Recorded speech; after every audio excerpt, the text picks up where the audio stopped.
민수와 소연은 텅 빈 결혼식장을 바라보며 손을 떨었습니다.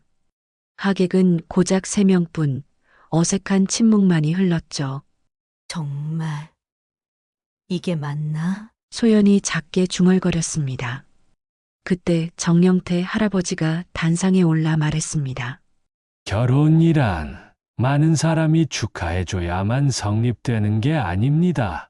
서울 변두리 골목길 한쪽에 자리 잡은 작은 인쇄소에서 민수는 오늘도 묵묵히 일손을 놀리고 있습니다. 42살의 나이가 무색할 정도로 그의 손놀림은 여전히 정확하고 빨랐죠. 명함, 전단지, 소량 인쇄물들이 기계를 거쳐 하나둘 완성품이 되어 나올 때마다 민수는 작은 만족감을 느꼈습니다. 오늘도 수고 많았어요. 소연이 문을 열고 들어서며 따뜻하게 인사를 건넵니다. 민수의 얼굴에 미소가 번집니다. 40살의 소연은 근처 꽃집을 운영하고 있었는데 언제부턴가 민수의 인쇄소에 명함이나 전단지를 주문하면서 두 사람은 자연스럽게 가까워졌죠. 오늘 하루는 어땠어요? 민수가 기계 전원을 끄며 물었습니다. 소연은 가방에서 작은 도시락을 꺼내 보입니다. 별일 없었어요. 그런데 이거 어머니가 직접 싸주신 거예요. 같이 드실래요? 두 사람은 작은 테이블에 마주 앉아 저녁을 함께 했습니다. 별다른 대화는 없었지만 서로의 존재만으로도 충분히 따뜻했죠. 민수는 오래전 이혼한 뒤로 줄곧 혼자 살아왔습니다. 어머니의 병간호를 도맡아 하느라 재혼은 꿈도 꾸지 못했었는데 어머니가 돌아가신 뒤 만난 소연과는 달랐습니다. 민수 씨, 우리 이제 정말 결혼하는 거 맞죠? 소연이 조심스럽게 물었습니다. 민수는 고개를 끄덕이며 대답했죠. 물론이에요. 예식장도 예약했고 곧 청첩장도 돌려야죠. 하지만 청첩장을 돌릴 사람이 많지 않다는 게 문제였습니다. 민수에게는 연락이 끊긴 형 1명뿐이었고 소연 역시 가족이라고는 멀리 사는 언니 정도였죠. 직장 동료들도 몇 명 있긴 하지만 그리 가깝지는 않았습니다. 하객이 많지 않아도 괜찮아요. 우리가 함께 한다는 게 중요하니까요. 민수의 말에 소연도 조용히 미소 지었습니다. 두 사람 모두 화려한 결혼식보다는 조용하고 소박한 예식을 원했으니까요.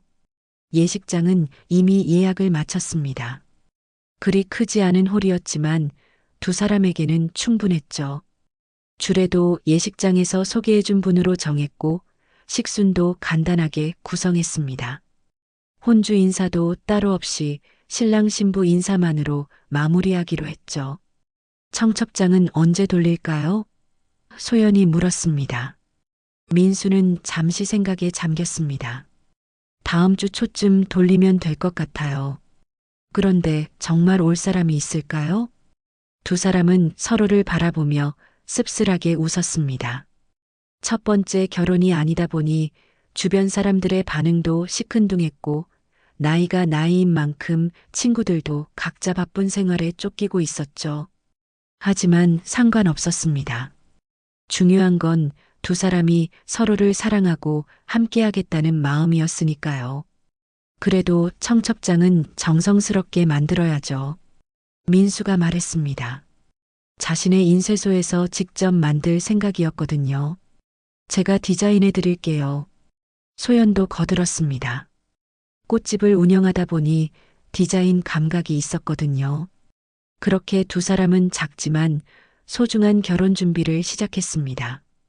하객이 많지 않아도 화려하지 않아도 상관없었습니다.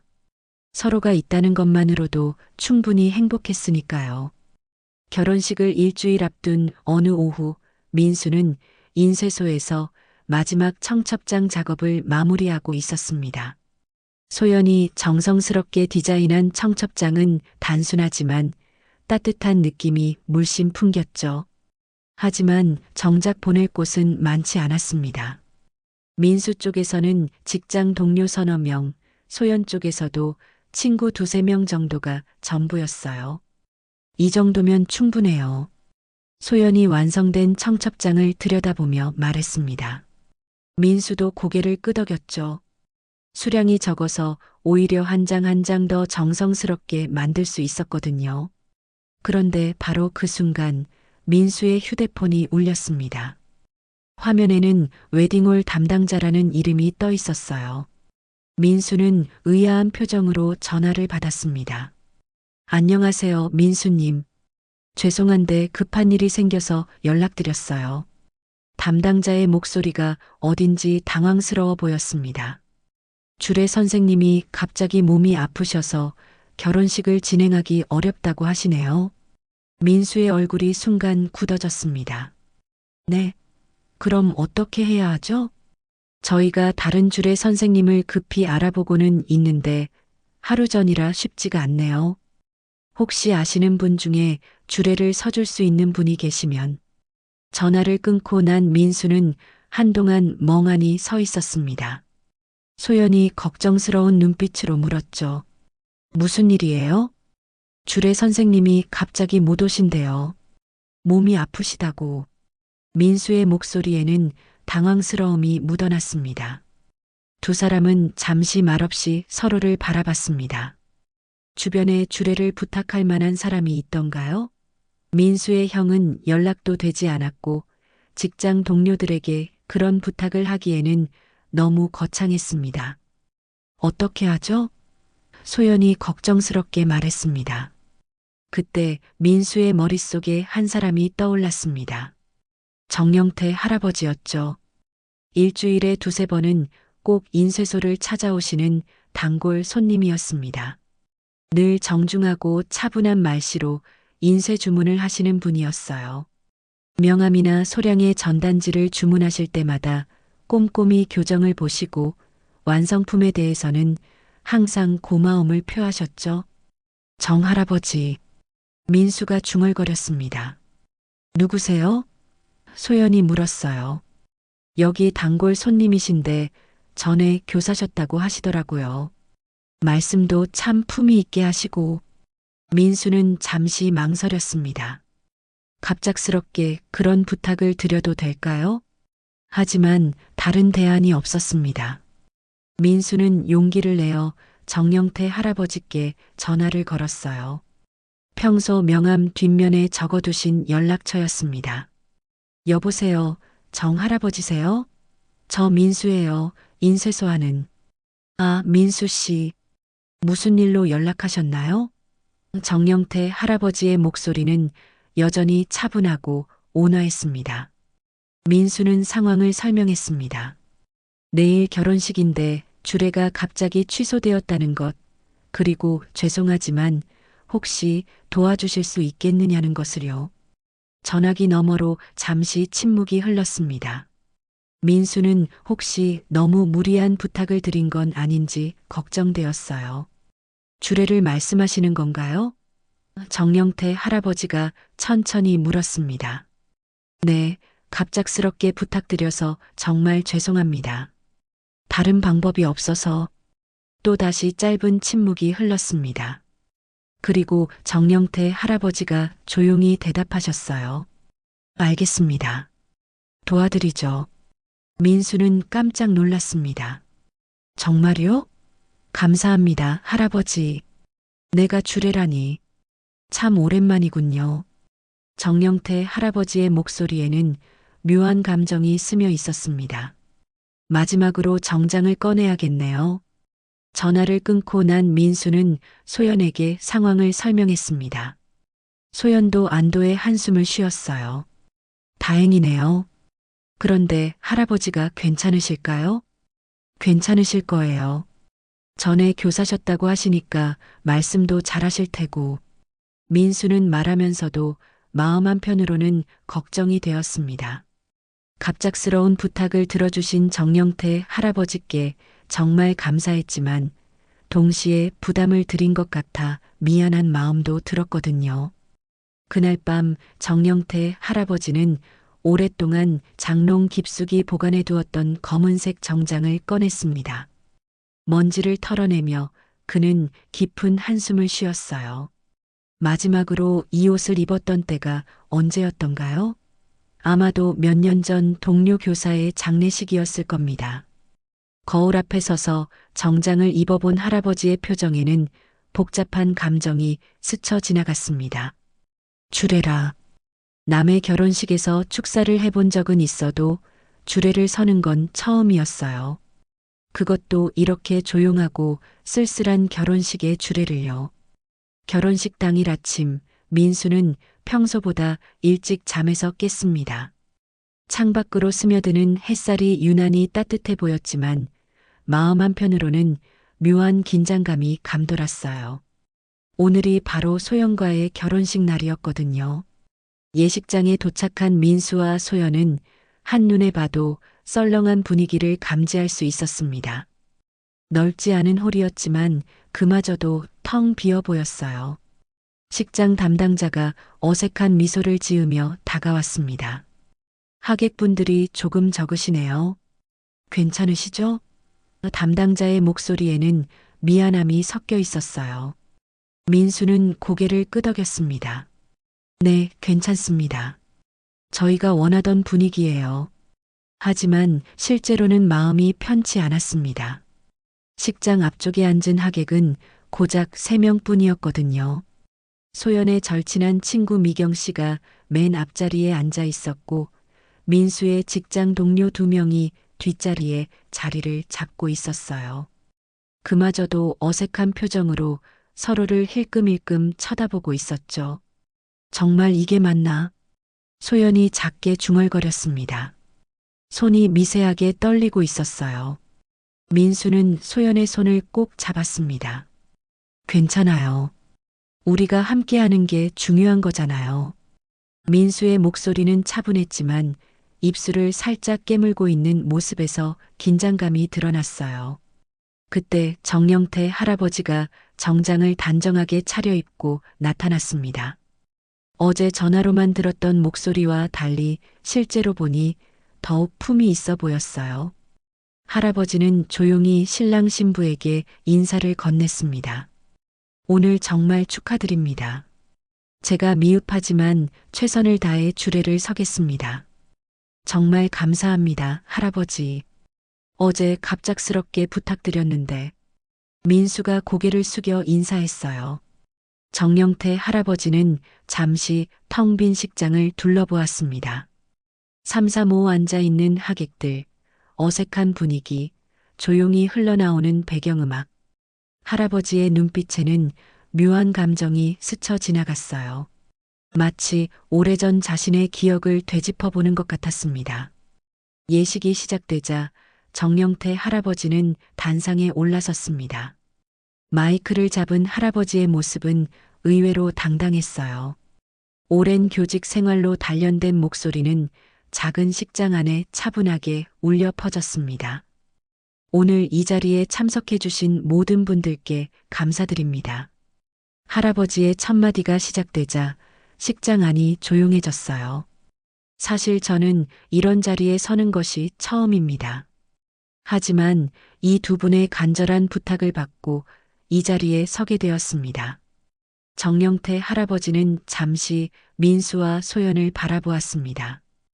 2 사람의 눈에는 설렘과 동시에 약간의 불안감이 섞여 있었어요. 결혼이란 것은 많은 사람들이 축하해줘야만 성립되는 것이 아닙니다. 할아버지의 목소리에는 깊은 울림이 있었어요.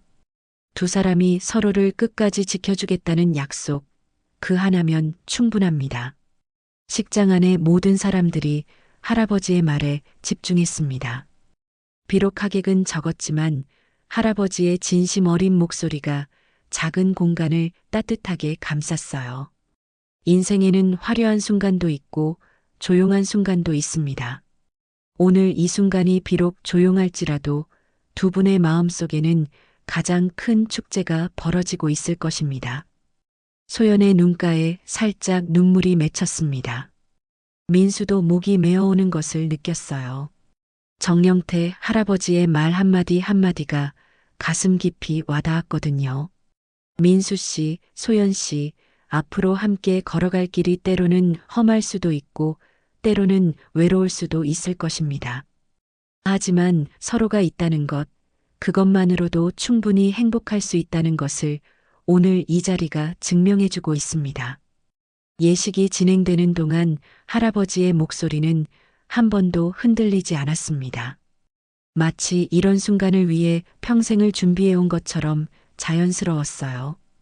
이제 반지를 교환하시기 바랍니다. 민수와 소연이 서로의 손에 반지를 끼워주는 순간 식장 안에는 잔잔한 감동이 흘렀습니다.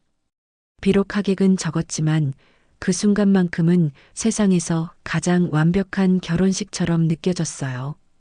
이제 두 분은 부부가 되었습니다. 축하드립니다. 박수 소리가 터져 나왔습니다. 3명의 하객이 치는 박수였지만 그 어떤 큰 결혼식의 박수보다도 진심이 담겨 있었어요. 예식이 거의 끝나갈 무렵 정영태 할아버지는 주머니에서 하얀 봉투 하나를 꺼냈습니다.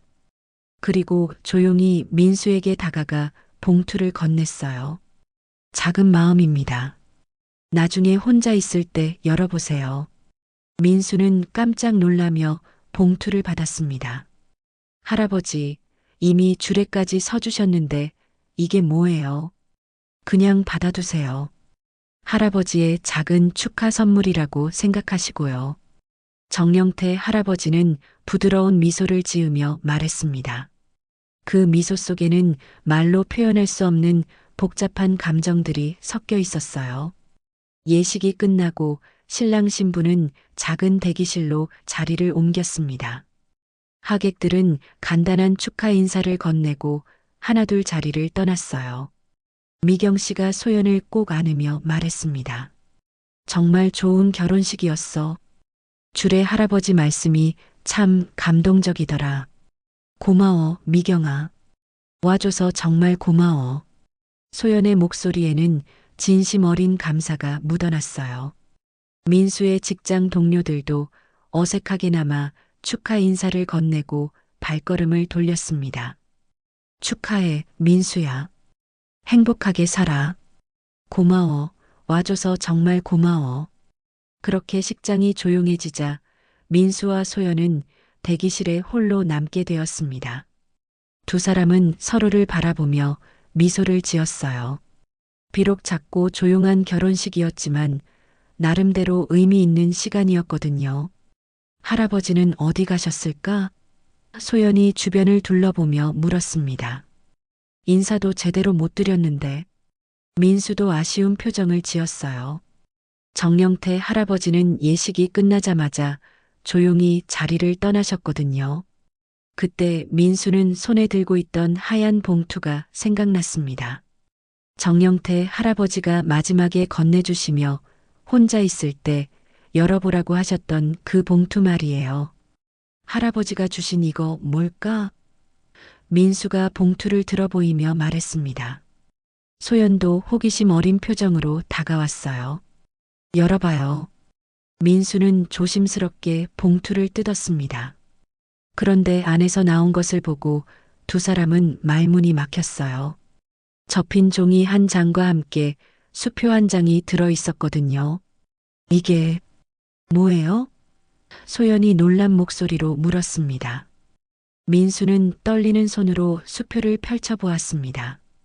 거기에는 분명히 1,000,000원이라고 적혀 있었어요. 민수와 소연은 서로를 바라보며 말을 잇지 못했습니다. 1,000,000원이라고. 이게 정말일까요? 소연의 목소리도 떨리고 있었어요. 민수는 급히 편지를 펼쳐보았습니다. 정성스러운 손글씨로 쓰인 편지였어요. 민수 씨, 소연 씨에게 오늘 두 분의 결혼식 주례를 서게 되어 영광이었습니다. 사실 저에게는 오늘이 특별한 날이었어요. 제 인생에서 처음으로 남의 결혼식에서 주례를 선 날이거든요. 편지를 읽어가던 민수의 목소리가 점점 작아졌습니다. 저는 평생 혼자 살아왔습니다. 가족도 없고 아이들도 없습니다. 제 인생에는 하객도 없었고 축하도 없었죠. 그 외로움을 두 분은 겪지 않으셨으면 합니다. 소연의 눈에 눈물이 맺히기 시작했어요. 이 돈은 제가 평생 모아둔 것 중 일부입니다. 쓸 곳도 마땅치 않았는데 오늘 두 분을 보니 이보다 더 좋은 쓰임새는 없을 것 같습니다. 제 작은 마음이니 부담 갖지 마시고 받아주세요. 민수의 목소리가 더욱 떨렸습니다. 두 분이 앞으로 행복하게 사시는 모습이 이 할아버지에게는 가장 큰 기쁨이 될 것입니다. 부디 건강하시고 행복하게 사세요. 마이너스 정영태 올림. 편지를 다 읽고 난 민수와 소연은 한동안 말을 하지 못했습니다. 가슴이 뭉클해져서 도저히 말이 나오지 않았거든요. 할아버지가 왜 이렇게까지? 소연이 눈물을 훔치며 말했습니다. 민수도 목이 메어왔습니다. 갑자기 주례를 부탁드렸는데 이런 큰 선물까지. 두 사람은 서로를 안으며 조용히 울었습니다. 기쁨의 눈물이었지만 동시에 감동의 눈물이기도 했어요. 정영태 할아버지의 마음이 얼마나 따뜻한지 느낄 수 있었거든요. 이 돈 어떻게 해야 할까요? 소연이 물었습니다. 일단 할아버지께 찾아가서 인사를 드려야죠. 이렇게 큰 선물을 받고 그냥 넘어갈 수는 없어요. 민수는 정영태 할아버지께 전화를 걸어보려 했지만 전화는 계속 연결되지 않았습니다. 아마도 전화를 꺼두신 것 같았어요. 내일 인쇄소에 오시면 그때 인사드리자. 민수가 말했습니다. 하지만 마음 한편으로는 묘한 불안감이 스쳐 지나갔어요. 할아버지의 편지에 담긴 어떤 절박함 같은 것이 느껴졌거든요. 특히 제 작은 마음이니 부담 갖지 마시고라는 표현이나 이보다 더 좋은 쓰임새는 없을 것 같습니다. 라는 말이 왠지 마지막 인사 같은 느낌을 주었어요. 혹시 할아버지가 아프신 건 아닐까요? 소연도 비슷한 생각을 하고 있었나 봅니다. 설마요. 오늘 줄에 서실 때도 멀쩡하셨는데 민수는 말하면서도 확신이 서지 않았어요. 그날 밤 민수와 소연은 정영태 할아버지가 준 편지를 계속해서 읽고 또 읽었습니다. 읽을 때마다 새로운 의미가 느껴졌고 할아버지의 마음이 더욱 깊이 와닿았어요. 내일 꼭 할아버지를 찾아뵙자. 민수가 다짐하듯 말했습니다. 하지만 두 사람은 알지 못했습니다. 정영태 할아버지가 이미 오래전부터 아픈 몸을 이끌고 살아왔다는 것을, 그리고 오늘 주례를 서는 것이 할아버지에게는 인생의 마지막 무대였을지도 모른다는 것을 말이에요. 1,000만 원이라는 거금과 함께 전해진 할아버지의 진심. 그 무게가 두 사람의 마음을 무겁게 하면서도 따뜻하게 감쌌습니다. 결혼식 다음 날 아침, 민수는 평소보다 일찍 인쇄소 문을 열었습니다. 정영태 할아버지가 오시기를 기다렸거든요. 하지만 오전 시간이 지나도 할아버지는 나타나지 않았어요. 아직 안 오셨네요? 소연이 꽃집 일을 마치고 인쇄소로 찾아왔습니다. 네, 아직이요. 평소에는 이 시간쯤 오시는데. 민수는 시계를 보며 걱정스러운 표정을 지었어요. 점심시간이 지나고 오후가 되어도 정영태 할아버지는 나타나지 않았습니다. 민수는 계속해서 전화를 걸어봤지만 여전히 연결되지 않았어요. 이상하네요. 할아버지가 이렇게 연락이 안 되신 적은 없었는데. 민수가 휴대폰을 내려놓으며 중얼거렸습니다. 그때 인쇄소 단골 손님인 김씨 아저씨가 들어왔습니다. 사장님, 전단지 받으러 왔습니다. 아, 네. 잠깐만요. 민수가 완성된 전단지를 건네며 물었습니다. 혹시 정영태 할아버지 보셨어요? 며칠째 안 보이시네요. 아, 정 할아버지요? 저도 요즘 못 봤는데요. 예전에는 매일 산책하시는 모습을 봤었는데. 김씨 아저씨가 고개를 갸우뚱했어요. 민수는 더욱 불안해졌습니다. 다른 단골 손님들에게도 물어봤지만 대답은 비슷했어요. 모두들 정영태 할아버지를 며칠째 보지 못했다고 했거든요. 혹시 몸이 아프신 건 아닐까요? 소연이 걱정스럽게 말했습니다. 그날 저녁 민수는 정영태 할아버지께 문자를 보냈습니다. 할아버지, 어제 정말 감사했습니다. 큰 선물까지 주셔서 꼭 인사드리고 싶은데 연락 주세요. 하지만 문자 답장도 오지 않았어요. 이틀이 지나고 사흘이 지나도 정영태 할아버지는 나타나지 않았습니다. 민수는 점점 초조해졌어요. 할아버지의 편지를 다시 읽어보니 더욱 걱정이 되었거든요. 제 인생에는 하객도 없었고 축하도 없었죠라는 말씀이 계속 마음에 걸려요. 민수가 소연에게 말했습니다.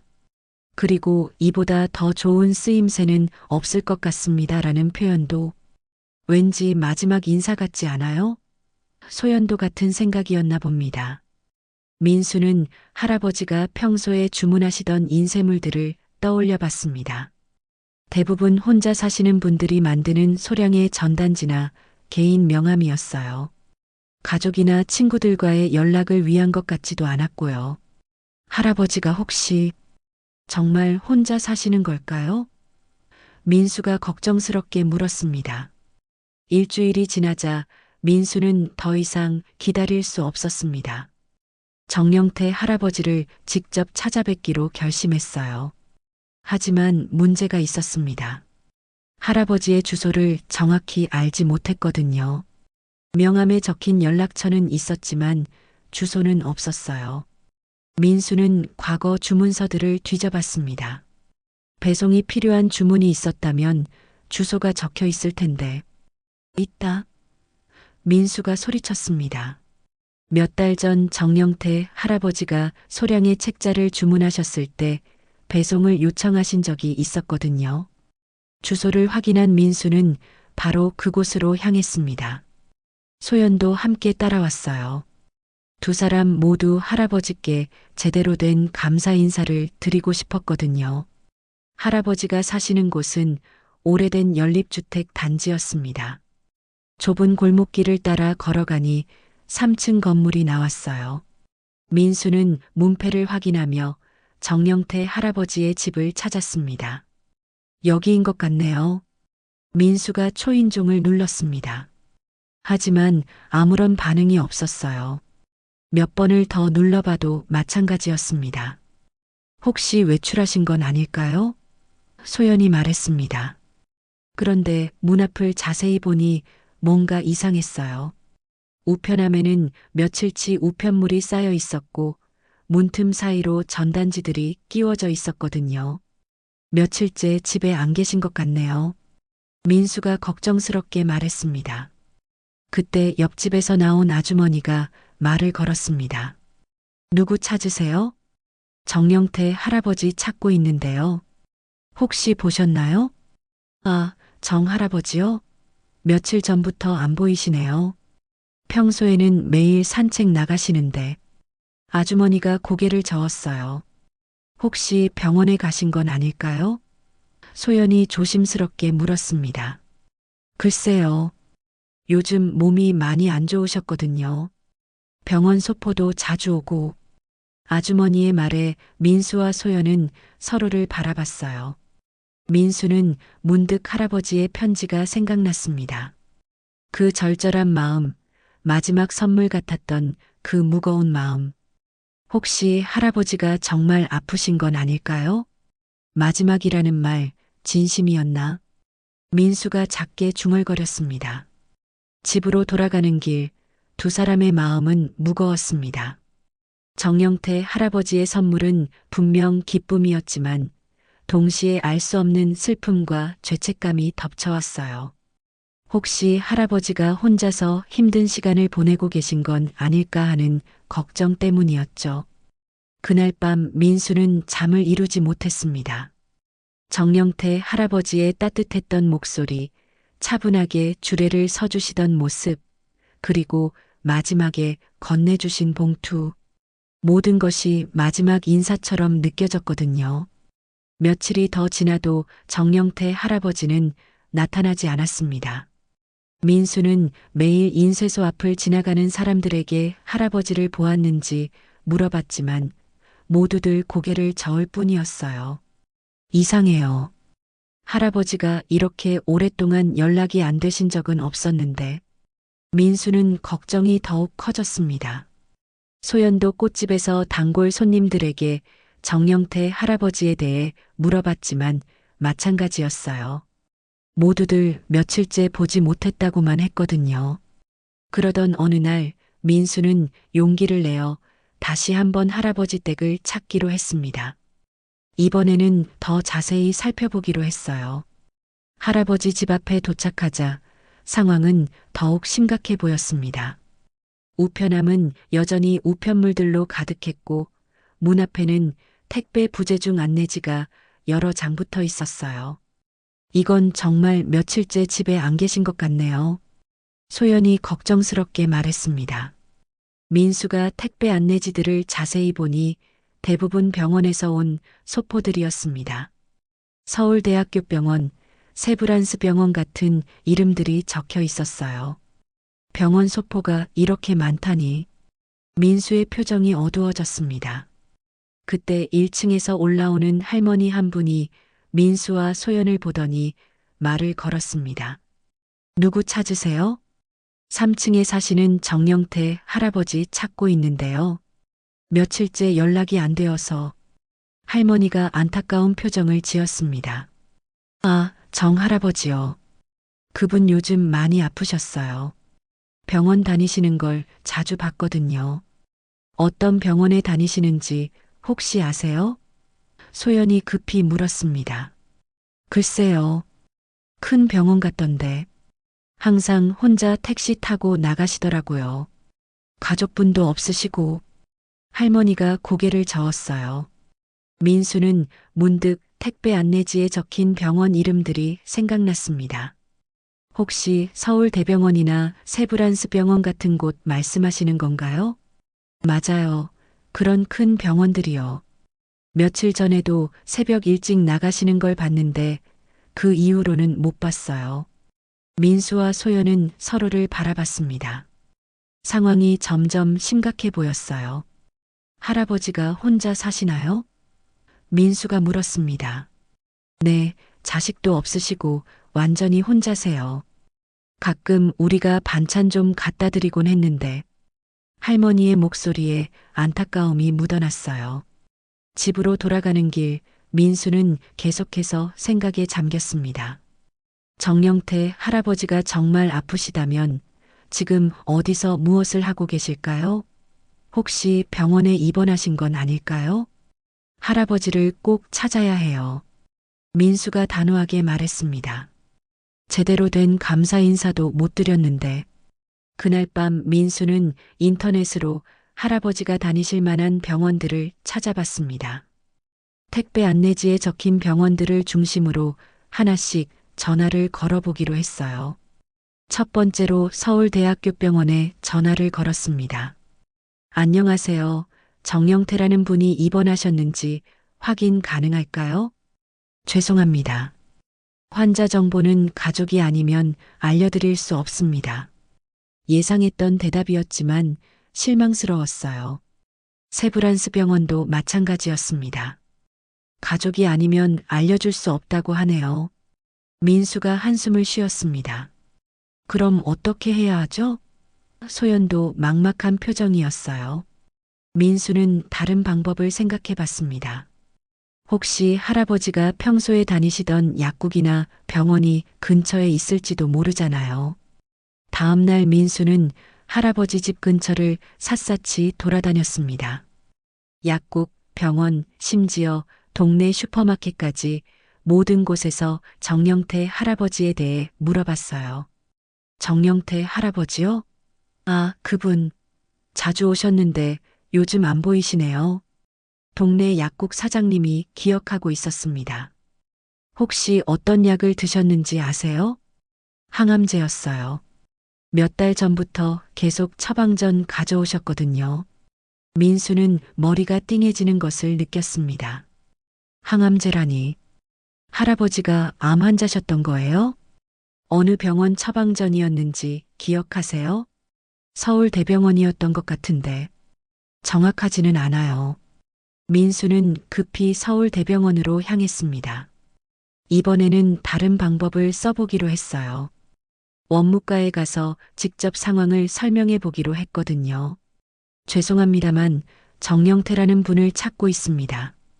제 결혼식 주례를 서주신 분인데 감사 인사를 드리고 싶어서요. 원무과 직원은 잠시 고민하더니 말했습니다. 가족이 아니시면 정보를 드릴 수 없지만 혹시 본인이 직접 작성한 메모나 편지 같은 게 있으시면 확인해 볼 수 있어요. 민수는 급히 정영태 할아버지가 쓰신 편지를 꺼냈습니다. 할아버지의 손글씨가 적힌 그 편지 말이에요. 직원이 편지를 확인하더니 컴퓨터를 검색해 봤습니다. 그리고 잠시 후 조심스럽게 말했어요. 정영태 환자분, 며칠 전에 퇴원하셨네요. 퇴원하셨다고요? 그럼 지금 어디 계세요? 직원의 표정이 어두워졌습니다. 죄송합니다. 더 자세한 내용은 민수는 직감했습니다.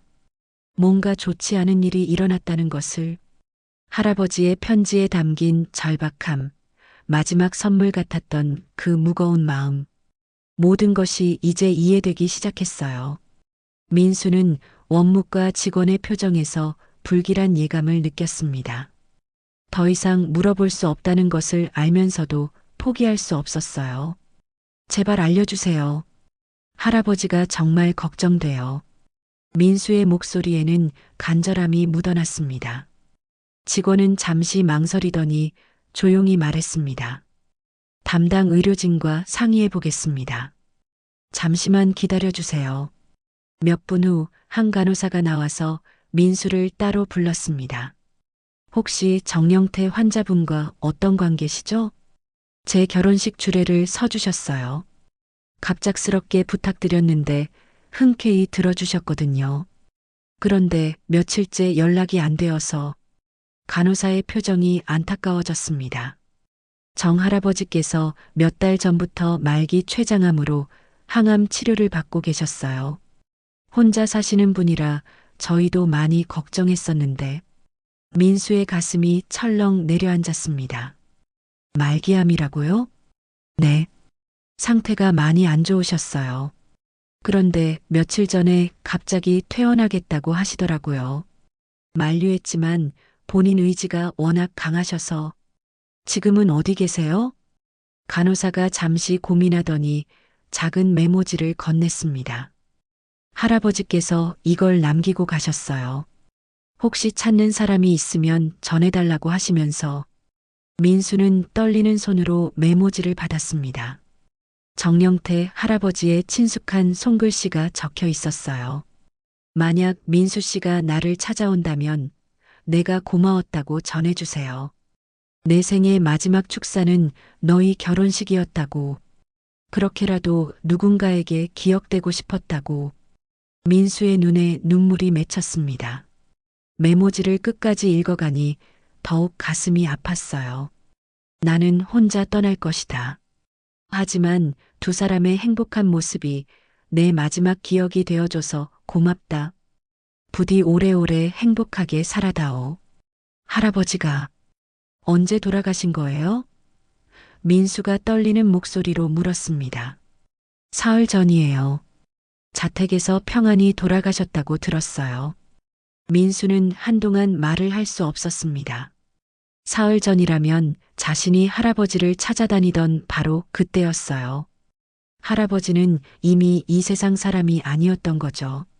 장례는 가족이 없으셔서 구청에서 간소하게 치렀다고 해요. 할아버지 유언에 따라 조용히 모든 걸 정리하셨대요. 민수는 주저앉고 싶은 심정이었습니다. 할아버지께 제대로 된 감사 인사도 못 드렸는데 이제 영원히 볼 수 없게 되었다니. 병원을 나온 민수는 바로 소연에게 전화를 걸었습니다. 소연아, 할아버지가 돌아가셨어. 뭐라고요? 소연의 목소리도 떨렸어요. 민수는 병원에서 들은 이야기를 모두 전했습니다. 할아버지가 말기암 환자였다는 것, 며칠 전에 세상을 떠나셨다는 것, 그리고 마지막까지 두 사람을 걱정하셨다는 것을요. 그럼 할아버지가 우리 결혼식 주례를 서주실 때도, 네, 이미 많이 아프셨던 거예요. 그런데도 우리를 위해 두 사람은 전화기 너머로 조용히 울었습니다. 정영태 할아버지의 마지막 선물이 얼마나 소중한 것이었는지 이제야 깨달았거든요. 할아버지 집에 가봐야겠어요. 민수가 말했습니다. 할아버지 댁 앞에는 이미 다른 사람들이 와서 정리 작업을 하고 있었습니다. 아마도 구청 관계자들인 것 같았어요. 실례합니다. 이 집 할아버지와 아는 사이인데 민수가 조심스럽게 말을 걸었습니다. 아, 그러세요? 정영태 어르신 아시는 분이군요. 관계자가 대답했습니다. 가족이 없으셔서 저희가 정리 중이에요. 혹시 할아버지가 남기신 것 중에 저희와 관련된 게 있을까요?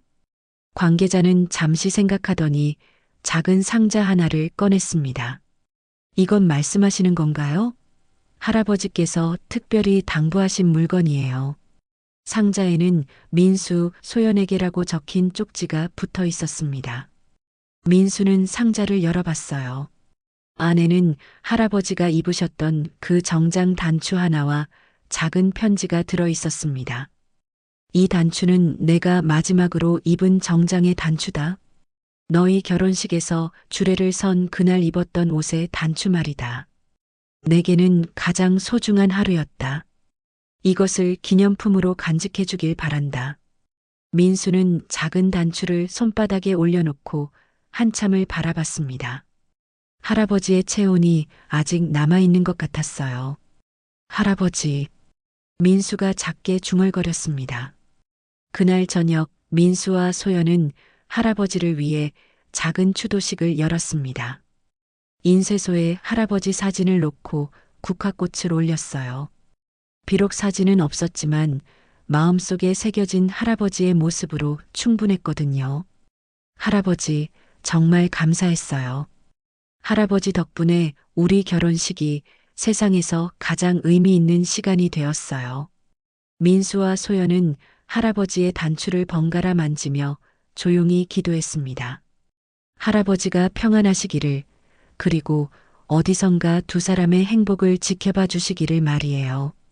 정영태 할아버지가 돌아가신 지 한 달이 지났습니다. 민수와 소연은 할아버지의 마지막 선물인 1,000만 원을 어떻게 써야 할지 많은 고민을 했어요. 그냥 자신들을 위해 쓰기에는 너무나 무거운 의미가 담겨 있었거든요. 할아버지 뜻에 맞게 써야 할 것 같아요. 소연이 말했습니다. 그래요. 할아버지가 기뻐하실 만한 일에 써야죠. 두 사람은 여러 가지 방법을 생각해 봤습니다. 혼자 사시는 어르신들을 위한 기부도 고려해 봤고, 할아버지처럼 외로운 분들을 도울 수 있는 일도 찾아봤어요. 그러던 어느 날 민수에게 좋은 아이디어가 떠올랐습니다.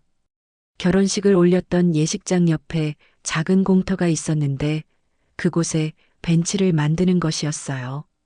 할아버지를 기념하는 벤치를 만들면 어떨까요? 민수가 제안했습니다. 좋은 생각이에요. 그곳을 지나는 사람들이 잠시 쉬어갈 수도 있고. 두 사람은 바로 행동에 옮겼습니다. 예식장 측과 구청의 허가를 받고 벤치 제작업체와 상의해서 따뜻한 느낌의 나무 벤치를 주문했어요. 벤치가 완성되기까지는 2달 정도 걸렸습니다. 그동안 민수와 소연은 벤치에 새길 문구를 고민했어요. 할아버지의 마음을 담으면서도 지나가는 사람들에게 따뜻함을 줄 수 있는 문장 말이에요. 뭐라고 써야 할까요? 소연이 물었습니다. 민수는 한참 생각하더니 말했습니다. 하객은 없었지만 우리 결혼엔 한 사람의 인생이 담겨 있었습니다. 이런 건 어때요? 완벽해요. 할아버지가 정말 기뻐하실 것 같아요. 벤치 설치가 완료된 날 민수와 소연은 할아버지의 단추와 꽃을 들고 그곳을 찾았습니다. 예식장 옆 작은 공터에 자리 잡은 벤치는 생각보다 더 아름다웠어요. 벤치 등받이에는 정영태 기념 벤치라는 작은 명패가 달려 있었고 아래쪽에는 정성스럽게 새긴 문구가 있었습니다. 하객은 없었지만 우리 결혼엔 한 사람의 인생이 담겨 있었습니다. 민수와 소연은 벤치에 앉아 조용히 할아버지를 그리워했습니다. 이곳에서 바라보는 풍경은 평범했지만 두 사람에게는 특별한 의미가 있었어요. 할아버지와의 마지막 추억이 담긴 장소였거든요. 할아버지, 이제 많은 사람들이 할아버지를 기억할 거예요. 민수가 작게 속삭였습니다. 시간이 흐르면서 벤치는 정말로 많은 사람들의 쉼터가 되었습니다. 지나가던 할머니가 잠시 앉아 쉬어가기도 하고 젊은 연인들이 데이트 장소로 이용하기도 했어요. 아이들이 뛰어놀다가 잠시 앉아 숨을 고르는 모습도 자주 보였습니다. 어느 날 오후 민수와 소연이 벤치 근처를 지나가는데 한 할아버지가 벤치에 앉아 계셨어요. 혼자서 조용히 멍하니 앞을 바라보고 계시더라고요. 저분도 외로우신 것 같네요. 소연이 작게 말했습니다. 정 할아버지도 저런 시간들을 많이 보내셨을 거예요. 두 사람은 그 할아버지가 일어나실 때까지 멀리서 지켜봤습니다. 할아버지가 벤치에 문구를 읽고 계시는 모습이 보였어요. 그리고 잠시 후 고개를 끄덕이며 자리에서 일어나셨습니다. 벤치가 정말 좋은 역할을 하고 있는 것 같아요. 민수가 흐뭇하게 말했습니다. 몇 달 후 예상치 못한 일이 일어났습니다. 벤치 옆에 작은 편지가 놓여 있었던 거예요.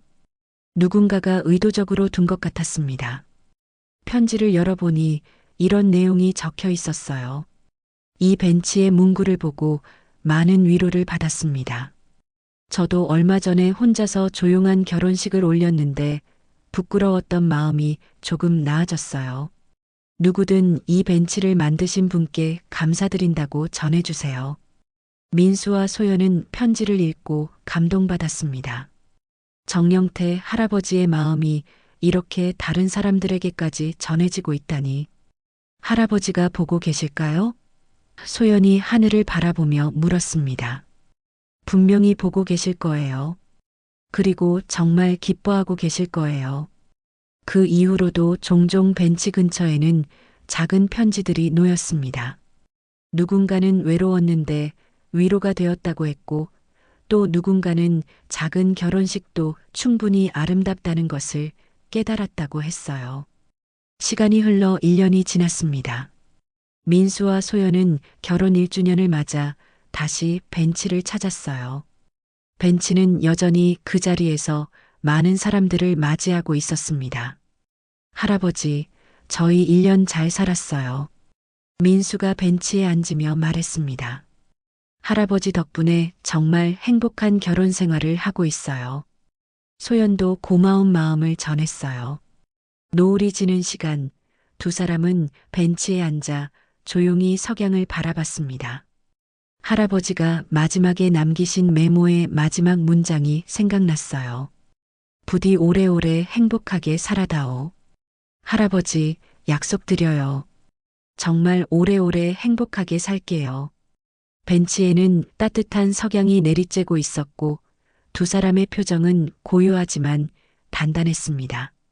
하객은 없었지만 한 사람의 온 인생이 담겨 있었던 결혼식. 그 결혼식이 이제는 많은 사람들의 기억 속에서 살아 숨쉬고 있었어요. 정영태 할아버지는 이제 혼자가 아니었습니다. 수많은 사람들의 마음 속에서 그리고 이 작은 벤치에서 영원히 살아가고 계시니까요.